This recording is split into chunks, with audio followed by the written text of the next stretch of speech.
Oh, when I was in Texas, I got trapped in third world, and third world is a bad place. And if you never been through a lot of places, especially when I call it a third world state of mind, when you see a lot of pain and sorrow in people's eyes and living in a poverty area, it's kind of hard to adapt to a place like Astoria in a way, because I grew up in Louisiana. They call it Myrtle Capital, and then I moved down to South Central when I was younger.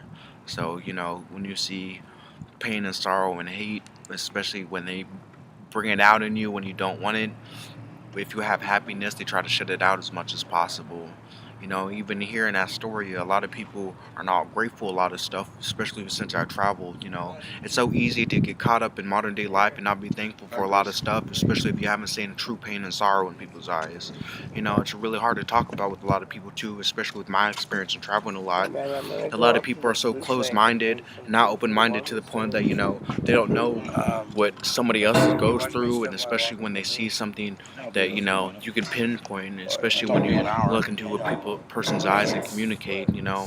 I like talking to people for that reason. It's because I like learning as much people as possible to make myself a better person, test myself medically, physically, emotionally, but also to help other people around me do the same. Oh, no, yeah, no. So, Don't get me. Just leave my shit there. what have you learned about other people? Uh, what have I learned about other people traveling, or in an individual city, My friend Griffin said that. Well, cities are probably different, but or just towns? maybe how has it impacted your view of I'm talking humanity? Morals are lost. Morals are lost, and humbleness is lost. It's so easy to lose humbleness, and I think if you want to go religion aspect, even reality aspect, is it talks about in the Bible about hatred and people defending for themselves when we should fight for our people and fight for everybody around us. I think that that's dead in society right now. I think that everybody is so caught up in the hate and holding stupid grudges for no reason, to the point that they can't see a real person for who they are. They don't sit down and talk to a person. They rather judge a person by its book of its cover. Like, even look at me. A lot of people hear the way I talk and the way I dress, and in different type of environments, religion, or even a culture. It's so easy to have somebody from a different country, Indian, Middle Eastern, Mexican, African, Latin, Roman, and it's so easy even to have somebody to judge somebody for no reason. They can put some stereotype on a person. It's so easy to do that, but it's so hard to actually get to know a person and actually figure out if that person is like that, like the rest of them. So where do you think stereotypes come from? Stereotypes come from people who do not research the past. I believe if you research the past to change the history, I think that the world would be better. But a lot of people do not want to accept bad history, what anything's happened. They rather suppress it and put it down in the dirt and then not face the reality. That's why I believe if we can talk as people and make it into an individual person as a people. I believe that the people who are oppressed can rise up against the oppressors in a way. It's so easy to oppress somebody and then you not realize the outcome or the after effect, or the tumbling down of the stairs in a way. And it's so hard to have that sorrow and pain with the individual person, especially when you try to lift somebody up, but you have somebody else trying to shut that pain or goodness out of their I hearts. said fucking 7 billion people strong, one born every fucking minute. Actually, 3 born every minute. Fuck it. Do you think it has something to do with the willingness to experience that? Yeah, I think everybody should experience, especially no matter if you grew up in a bad area, a rich area, or you have privileges or non-privileges. I believe that if somebody decided to grow up rich, decided to spend 2 days in a poverty area or something where you see constantly have pain, sorrow, and sadness in people's eyes, It's when an you act of humility. Yeah, and I believe that everybody, if everybody not live in it, you don't have to grow up in it. You don't have to do that. That's a different experience. Like I grew up in that stuff. I grew up seeing my family members go in and out of prison, and family members die for no reason. So that's the same time as you have a different experience on life. When you see that type of stuff, you bring more happiness and understand people more. And I call myself an empath. I call myself a moon a star children. And the reason why is because when you see that type of stuff, there's two different types of path in life. You can go bad all the way evil or good. But the ones who try to understand life and understand the people for what they are, no matter if you don't judge a book by cover, like I try to be so open-minded to the point that a lot of people can't understand why I'm open-minded like that. Somebody can hurt me and I don't care. And the reason why is because when you open yourself up mentally, physically, and emotionally, you truly see for what people are in the world is. And it's a lot of the time is a lot of people are blinded by what it is. It's so easy. The definition of dogma, for instance, dogma is a set of guideline of rules that are put on by a higher principle to make sure that it seems real. Religion, government, a lot of things they try to say this, that, police. For years and years and thousands of years, we relied on something. I believe that us as people, us as individual, us as a community, us as everywhere. No matter if it's you living on the other side of the world or the four corners or wherever you're from, I believe if we stood together as a people, I believe that and we decided to talk about it, sit down about it, and have the morals and understand each morals and not fight about it. I believe 7 billion people strong getting along is kind of like unrealistic, though. no, it's not in a way. It's called learning how to reach out to the individual. A lot of people say impossible. You know what? You know what? You know what? Muhammad Ali said. You know what Muhammad Ali said about impossible? Impossible is a word used by the weak.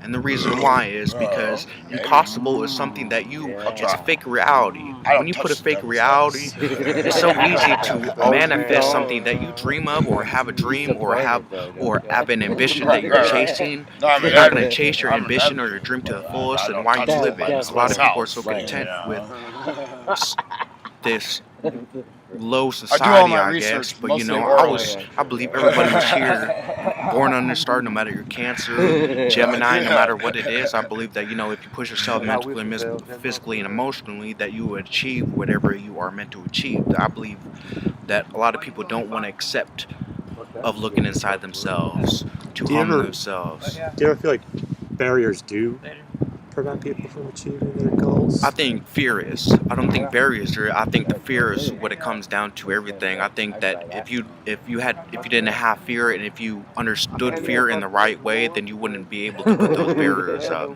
So when you see fear, what do you see? Fear, when I see fear is opportunity in my eyes. When I see something that puts me in fear, if I can push myself, like I said, mentally, physically, and emotionally to that fear, to make myself, if I can't conquer that fear, then why am I living? If I can't push myself to make me understand that fear, what I'm going through, then I don't know why I'm living. Because fear. I think fear is what we as human beings, that's the automatically thing that cuts us off from a lot of stuff. Is I'm too afraid to push myself. I'm too afraid to do this because I don't know what the outcome is. But if we decided to put that fear in a happy state of mind, if we took that fear and made it into a good omen instead of a bad omen, instead of using it as a negativity, we would push ourselves mentally, physically, and emotionally. But the fear is we put it in movies, TVs, we put it in with comic books, regular books, the news. We use it as a warmongering and use it as a bad thing. Well, that's fearful. I can't go there because it's going to do this. It's going to fear. That's implying the fear. Yeah. There should be nothing in this life you are afraid of. So what type of world would we live in if everybody could achieve their potential? I believe we would be living in a greater world. I believe we would all understand what each human being is going through. We would understand. Yes, and that's what it talks about, a happy world. I believe, when religion is talking about happiness, I believe if we understood the true meaning of life and fear and happiness, sorrow, if you went through a bad time, a lot of people rather oppress that bad feeling instead of going through their own emotions, their own heart, and their own physical and spiritual journey to push themselves. Why did that affect me? Why did that bad memory affect me so much to the point that I want to suppress it? If they decided to pinpoint it from the roots, then I believe that everybody would probably grow mentally, physically, and emotionally. But it's so easy to take something from back in the day for drugs. Drugs were used spiritually to push themselves. We take it as mankind. We took it as a way to suppress it. Now I'm gonna use this drug because I don't go through. I have such a bad memory. My mom did this, dad this, or I went through this when I was younger. Now I'm gonna use heroin. Now I'm gonna use meth to suppress this. Now I'm gonna use weed so I can forget. If we didn't use it like a suppressing moment, but also to push ourselves like hallucinogenics. Back in the day, it was to push themselves mentally, physically, and emotionally. Same with weed. We have THC in our head. Well, So substances were also used tribally too. They Yeah. were used communally, not just. yeah, but it was spiritual. It was a spiritual In journey. theory, awakening. is this fear like in a competitive notion? Okay. So yeah, they installed for every person that tells you you can do something. There's 6 million people competing against you. There's fucking so many people saying you can't do nothing. Oh, you lost your pipe? That it just becomes an improbability. I don't know. I forgot where I was going with this. I'm sorry. But Well, you're that's- saying reality can be consensus. Yeah, but that's when word becomes It is. power too, though. Because it's so easy. If somebody told you over and over, you're worthless, word is power. Over time, you're gonna believe that. So how do you break that cycle, though? How do you break that cycle? No Tell matter Helen if, Keller she can be president. In what There are things that are just improbable and unrealistic and can't happen. in what way does discrimination contribute to that? discrimination as a people or individual. Well, from what what type of discrimination have you experienced in your life? Discrimination of several different kinds of me being the person where I am, me being black, of course, but at the same time, me discrimination of, there's homeless, traveling, but, like I said, it's so easy to not understand somebody because you've not been through it. And it's so easy to look at somebody nowadays and judge a book by its cover when you never even met them. You can walk by somebody nowadays. I've been several places. If you go and walk and say hi to somebody, there's three people, 2 out of 5 people will say hi. It's such a closed world nowadays that everybody is on their own time, their own basis. They want to think by themselves, so they don't want to talk to somebody most of the time. They don't want to walk down the street and say hi. They're too busy. Honestly, I told her what I I told her believe what that I had. all of our morals back in the day, 5 years ago, for I'm instance, wondering what the fuck's wrong with it's her. so changed and our world's so evolved that we don't even see it. We're so caught up in I told her. electronics, I never call anybody a video games, all this, that we don't even see our world evolving right in front of our We're all eyes. whores. Some of us just get. Can you pinpoint the time when you saw that change? But I'm too selective though. That's why I never like it. Yeah, I mean, you can go through history and you can see That it, was and like- you can that was look the- at that right was in the like the open. first, And, punani, if you will. the Aztecs Also, talked about it. If you Yeah, want to for think like about 6 it, months, man. Since back I in got this. 2012, you can look back in I haven't 2012, you would be able to knock on somebody's door and have a full-on conversation. But at the same time, now, like I said, hate is in everybody's heart. Well, you should. How did that happen? Free clinic, dude. Uh, It's a free clinic. I don't have the number right now, but I did. Oh, the DHS. I believe it's because the non-morals, Oh, everybody it's stopped decided. believing in morals. I believe everybody stopped believing that, if you picked one person up and made sure that if you were making money, then 5 other people were making money, or if you were achieving something, then you had 5 other people achieving something. I believe that's where it started. I believe when you stopped caring about the neighbor right next to you. You can even go to a neighborhood, and most of the time, you'll see 3 neighbors help each other, not your whole neighborhood. Back in the day, it was your whole neighborhood. It was your whole community. It was your whole village what helped out each other. But that doesn't happen no more. Why is that? Well, what was the community that formed your psyche?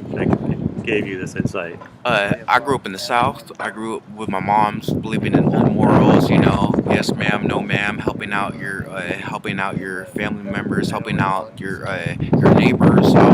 You know, make sure that you know whatever you had your people have, and you know that's what needs to happen nowadays. No matter if it's you a mayor helping out your people around you, if you put everything, no matter if you're homeless or not, if you figure it out, if for instance, if the president, mayor, if somebody from a higher power decided to walk among the people, talk to the people individually, not just be up in his office and have somebody else talk to the people, but if he decided to talk to the people individually and actually get to know the people individually, personality, the way they acted, the way the thought process they had, then I think that you know any town that you go through, I believe that no matter if it's 50 people, if it's a 200 million people town, you know he can talk to 50 people. If he decided to get the aspect of what individual person is thinking of, then you know he would know how to talk to the people and how to help out the people. But it's so hard to help out somebody when you're behind closed doors, behind something, but at the same time you don't know how to talk to the people. You know, back in the day, George Washington says you can never have a full-time job as a government issue because it'll corrupt the mind. You know, that's what happened now. You see the president. The president doesn't help out the people. You have mayors who are in small towns like this would try to understand, but they truly don't understand because they don't know how to walk among the people at the same time talk among the people. So what is that? That's not somebody I want to follow. If I can't talk to my mayor, if I can't talk to my president, if I can't have a conversation and shake his hand like he's my family and my friend and my people, then you know at the same time why am I following him? Why So it am would I be like going a that series aspect? of like, you know, family, tribe, nation. There's like all this whole. Well, yeah, fuck it. Wherever I went to on the East Coast, Hey, the how only are things you? that mattered was you know we call it 320 Cedar Street. I The seem only to things I that recognize mattered your were the face. people on your block. Yeah. They didn't care about no gangs. They didn't care Really? about no shit like that. Yeah. Somebody new came in, How long ago? everybody on that block. Yeah. Right. We don't care about no gangs, nothing. You protect your family, your friends, and your own. Yeah. Fuck the rest of them. There's one born every minute. Well, even if somebody new comes in, for instance, you know, it's called knowing the individual person. Like I said, that person could be good in that village and be a good aspect for that town, city, Oh, village, yeah. or whatever. I worked in the East Coast. None of these fucking people. Whatever, I was accepted as well as their own. Yeah. I sat there, I chilled, all they care about is their family, their friends, and the people looking out for them. Yeah. Right. That's all you need in I'm life. sorry. Even not looking at That's all you, you like, need in life. Yeah. Fuck all the rest of the shit. Fuck Yeah, fuck the spiritual shit that may or may not be true. Fuck all the fucking Yeah, dumb I shit. remember that. All Okay. you need I is just posted like it when I'm on the road, me and my dog. Yeah. Yeah, I enjoyed Me that and my dog, conversation. my road dog. That You was know, great. that's it. Us against the world. Well, so you must have seen that at some point working. Like, you had an example, a model of how people, when they lead people, they interact with them. Yes or no? I believe that, you know. Get in there for a second. Yeah. Right now, you want to say that? Or you want to? No, I didn't want to steal his spotlight. Okay. How did I get my morals? I believe some people are born with gifts. I believe some people are here. I believe, you know, I got some of my morals from people I've been with, you know, even growing up with. But, you know, my moral came of looking at the world for what it is. And, you know, it's traveling. You can't sit in one town and have a closed mind and actually understand what the whole aspect of each individual person is without talking to somebody from here, but not just here, going across the country, going across from another place over and over again and talking with that person, feeling the same pain, feeling the same pain, happiness, sorrow, madness, whatever what emotion it is, you have to go through the same thing to truly understand a person. So you can try to understand, but unless you've been through the same thing, then you'll never understand. But at the same time, it's so hard to say, it's so hard to do that. Unless you, like I said, unless you push yourself mentally, physically, and emotionally. If you cannot. For instance, if somebody got kicked out of the house right now, most 9 times out of 10, most people say, "Well, I don't know if I can lose my house right now. I got a kid." Well, if they decided to lose that same place as your neighbor, then what will happen? Both of those people are going to have a better bond on the same time as also have to fight with each other. Now they're going to have to lift each other up. Now they're going to have to make sure that they're in the same position if they have to get a house, no matter if they get a car, no matter if they have to get money. That's where I think if the individual person is. If everybody went through the same thing, no matter if they did it voluntarily or not. Do you think a person has to drop out to get that insight? No, you don't have to drop out anywhere. It's you just go in there and, you can do a test. I do tests on myself, no matter if I'm doing it willingly or not. If you test yourself and if you push yourself and you can stay out on the street for a week, for instance, just to test yourself. If you just stayed out on the street for a week and did whatever you needed to do, figured out how each individual person acted like, how they survived, what did they do at that time and moment, then I believe that everybody would understand each other. Can I ask a question? All right, so like hypothetically, do you think the person that lives on the street has a larger struggle than the person who is, like pressured to going into college and getting a good job and like doing this, that, the other? Yes, in a way. When somebody is going to college, when somebody's going to college in high school, or somebody who's living in a house, in a way that they're only fighting to get money. There is actually 3 kinds of homeless. One that chooses homeless route. Yeah. One that is in the middle, and one that just don't really care, but like they're trying to get back into society. Yeah. I considered myself homeless for a little bit, but then the fires in Santa Rosa happened, and like these people actually lost their houses. I walked away from that. I can't consider myself homeless. These people actually lost everything. Yeah. I felt vain just like using that term. Well, I don't consider myself homeless. There's a difference between homeless and then traveling. You can be in the same town. Okay. You can be in the same town. This is what I'm gonna say for what we're doing. Do you want to know what we're doing? Yeah, are you going to tell me? Yeah. Every night we're going to the warming center, and Every night you're going to the warming center. Don't put we. I'm going to the warming center. I see you and you there every night. I don't know. Okay, whatever. But, I don't know. I'm the only one that goes there. But sometimes I get too drunk and I pass out there. To the actual church ceremony, I'm the only one that actually goes there. And I am actually trying to trying to, ask people, come with me to that church ceremony to ask for what new stuff we need come March 15th, because March 15th we're going to be kicked out and totally there ain't going to be no warming center no more. Yeah, there ain't going to be no warming center no more. So how urgent is it for you to fix that problem? Not at all. It's a different scale of urgency. Well, I mean, fuck, you think I carry all that gear for nothing? Yeah. I'm set out here. It's hard. I mean, it's not that hard. I only go in there to play cards and I get too heat drunk. Warmers, tarps, ponchos, those help us. So what's the key point here? That everybody is looking at the problem from a different perspective. Yeah. Right. Well, there's different levels to this shit, I guess. Not everybody's on the same mental capacity as everybody else. And I'm not, trying to be, ethnocentrically inclined or nothing, but, not everybody's quite all there in the head. Not everybody has the capability to do it for themselves. But it is a good resource. The Warming Center is, I don't know. I don't know where I was going. See, I think one of these problems that we have is that when people call you something, it's not you. It's coming from the people who use the language, and they're putting that onto you. Shit, man. If you're an outsider, what is you're it? forced to 2019. accept that. If words really hurt you these days, like shit.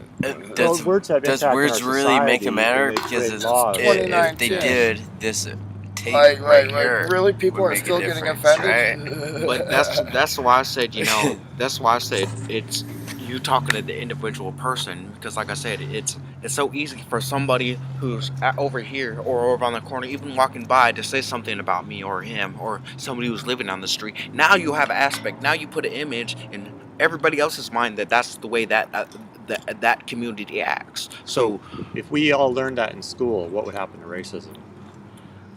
To talk to the individual person, Yeah, or instead of generalizing, we just approach each person and have a conversation. It's actually like that's. I believe that would be better, because now, no matter what race or what individual person is, you can find out who's a bad apple and who's a good apple. Like I said, like people aren't even. It's not even like a taught thing. It is. I feel like it's like a predisposition thing.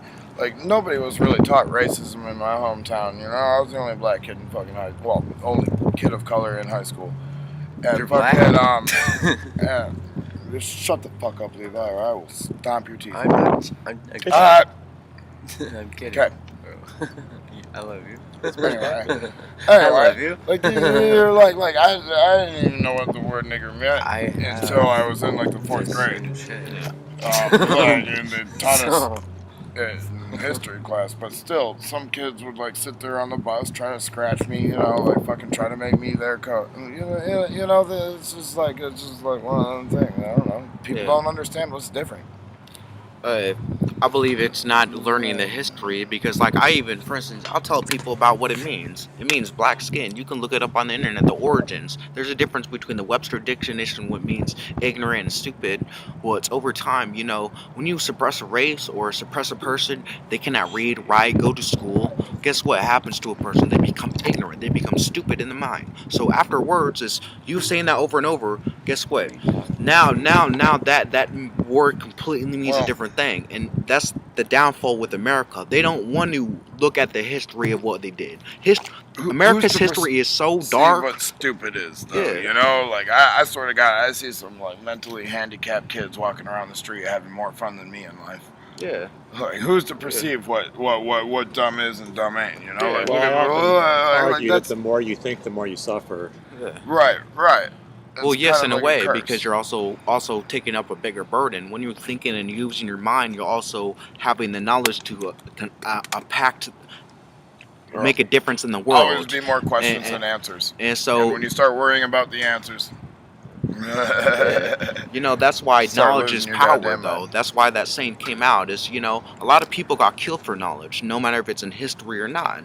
If you know more and understand life and understand what people are thinking, a lot of people take that as a threat. Nobody wants to have somebody tell you about themselves or tell them about, well, you need to change that about yourself. So a lot of people want to be content with themselves. Well, it sounds like you've clearly chosen to be on the side of knowledge. Yeah, I have, and the reason why, like I said, I want to make a difference in the world. I don't want to make a change in the world that my name will be carved in the stars in a way. A lot of people can't say that about themselves. It's like Anton LaVey's whole first chapter of the Black Book, which is kind of fucking dark and cryptic, like it's the Black Bible. But like the whole first thing was talking about like one God asked you to. This is the guy you want to talk to. Go on and walk blindly. One God asked you to use rationality and believe in yourself. I don't know. Again, I forget where I'm going with this. This has been a long night for me, man. Sorry, Raj. Documentary. Well, I mean, this could be a big conversation, but I think one of the problems in our culture is that we do tend to be very polarized we create these concepts like good and evil, but there's another path to it. Good is in the eyes of the beholder. It's one of the best things that came out. Yeah. If we didn't put this is where our downfall as a society. We put everything on a scale. No matter if it's human, dog, society, well, yeah, yours is culture. better than this one's. Your test results are better than this guy's. Yeah, everything is based on a fucking scale. Like Yeah. we're always comparing ourselves to another person. Like, Yeah. oh, fucking go do your own. So goddamn thing. if we did have views, for instance, I can make a view. I can make my point of view, but instead of putting it on, I guess the pyramid scale, top to bottom, what we do on every single time what we do something. President is the highest. We have the military. We have this, that, society. We have every single culture where you see it, and I believe that is a good thing. I do believe that it keeps everything in order. But there's a difference between keeping stuff in order and then putting it to the point that you're making people suffer.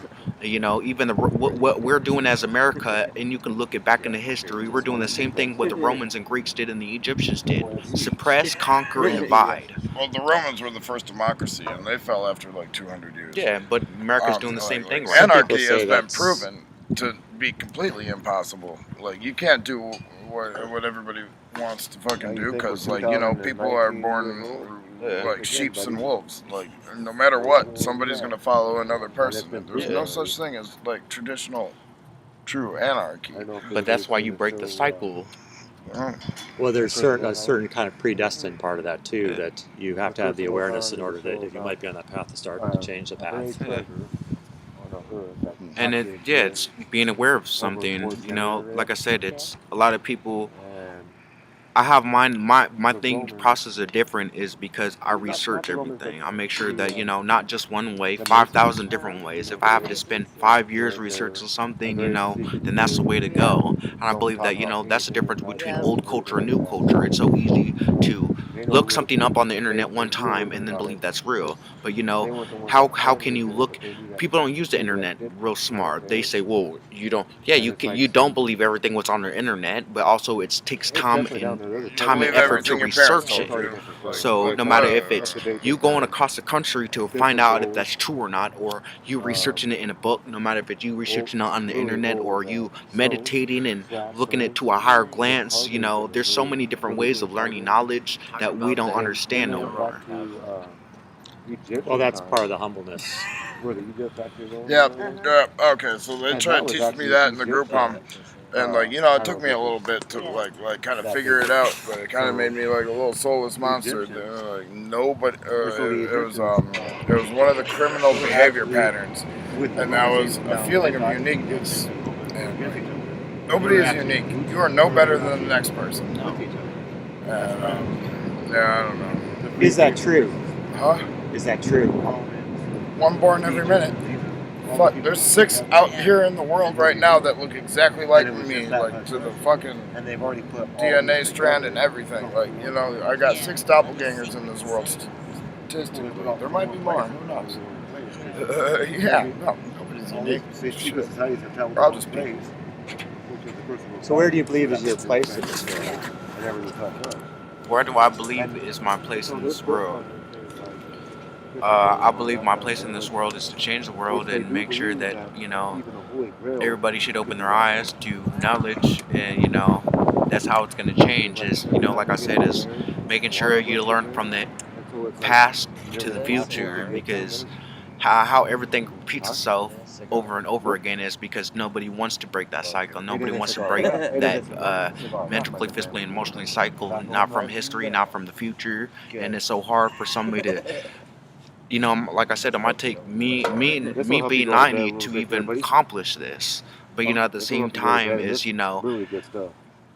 there's so many individual people and the few what are chosen to understand the knowledge and understand how to change the world. A lot of people who try to change the world usually died or even died at old age to change the world, and a lot of people don't want to believe that type of stuff. So well, there's usually a consequence. Yeah. But where I think my place in the world is? I like your questioning. I like your line of questioning, Roger. I think my place in the world is with my mamas, my families, my dog, and my 2 children. That's it. Give a fuck less about the rest. It's just my own and my family and the people that look after me. That's it. That's just it's almost like a feudal mindset, I guess. Feudalism mindset. Oh, sorry, man. Bro, we look after each other. I mean, in the warming center, where we go, we look after each other. And that's how it should be. I mean, everybody that stays at the warming center should look after one another, because we're a family. That's how I think of you. Sometimes, but That's we how had I to think remind of you people all. that you are literally mentally challenged. I know. often ask I'm people crazy. how they define I'm mentally family. challenged. You can say whatever you want to say about me, bro. Well, I'm just saying. Dude. That's why I've been told not to kick your ass for the things you have done because you are mentally challenged. And, that's a respect that I'm gonna have for that. But whatever. Well, I'm just saying. Well, keep speaking. Go ahead. It ain't totally all. I mean, I was I'm not looking just out for myself. I'm looking out for other people too.